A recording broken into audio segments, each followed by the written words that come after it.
aşağı.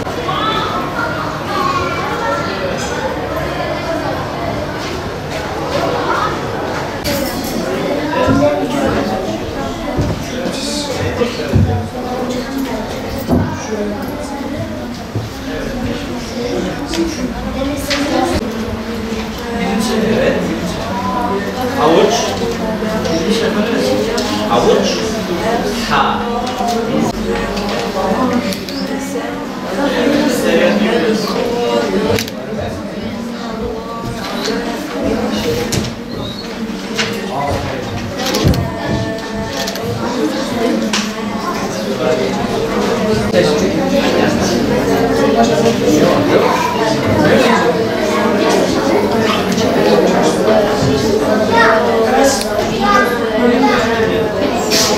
Yaz Kur'an kurslarında 30 Haziran itibariyle kayıtlarımıza başladık. Daha önce de ondan bir hafta önce de aslında kayıtlarımız başlamıştı ama 30 Haziran'da yoğunluk devam etti ve şu anda da kayıtlarımız devam etmektedir. Şu anda 125 civarında öğrencimiz kayıt oldu.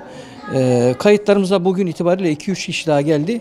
Yalnız kayıtlarımız kurs bitene kadar da devam edecektir. Bizim burada önemli olan biz çocuklarımıza Peygamber Efendimiz sallallahu aleyhi ve sellemin hayatını, Kur'an-ı Kerim'i okumayı öğrenmeyi, bir de namaz kılacak kadar namaz surelerden ve dualardan ezberlenmesini edinerek onları yapmaya çalışıyoruz. Kur'an-ı Kerim'in dışında namaz yarışması düzenliyoruz. Namaz yarışmasımızda şöyle oluyor. Öğlen namazına gelen yavrumuza 10 puan veriyoruz. İkindi namazı gelen çocuklarımıza 15 puan, akşam namazına gelene 20 puan, yatsı namazına gelene 25 puan ve sabah namazına gelene 30 puan vererek toplam 100 puanla değerlendirme yapıyoruz. İlk haftasını deneme olarak kabul ediyoruz. Daha sonra diğer kalan haftaları toplayarak ve bu arada birinci olan kardeşimize birinci, ikinci, üçüncüye ödüllerimizi takdim ediyoruz. Bisiklet olabiliyor, nakit para olabiliyor.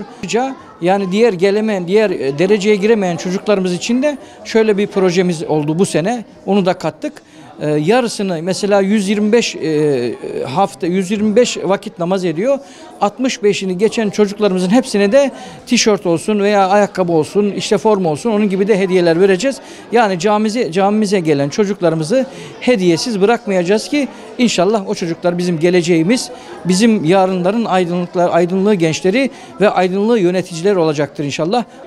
Gelin çocuklarımız hiçbir şeyde öğrenemese de, yani evde telefonla oynayacağına hiçbir şey öğrenemese de burada bu caminin atmosferini tadar ya da camiyi, cemaati, ezanı tanırsa veya burayla ilgili bir takım bilgiler edinirse küçük yaşta, büyük yaşta inşallah bu caminin huzurundan, caminin atmosferinden faydalanır. Ama küçükken eğer bu yavrularımızı camiye alıştırmazsak, camiye getirmezsek büyüdüğünde gerçekten çok da zor oluyor.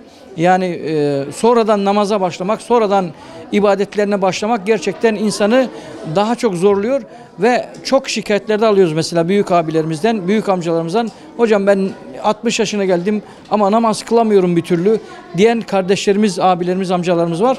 O yüzden çocuklarımızı bizler veliler olarak çocuklarımızdan sorumluyuz. Onların yetişmesinden bizler sorumluyuz. Velilere de sesleniyorum. Çocuklarınızı gönderin. Buraya hiçbir sıkıntı yok. Onların korumasında, gözetmesinde, eğitiminde biz 3 tane hoca arkadaş olarak elimizden gelen bütün çabayı gösteriyoruz.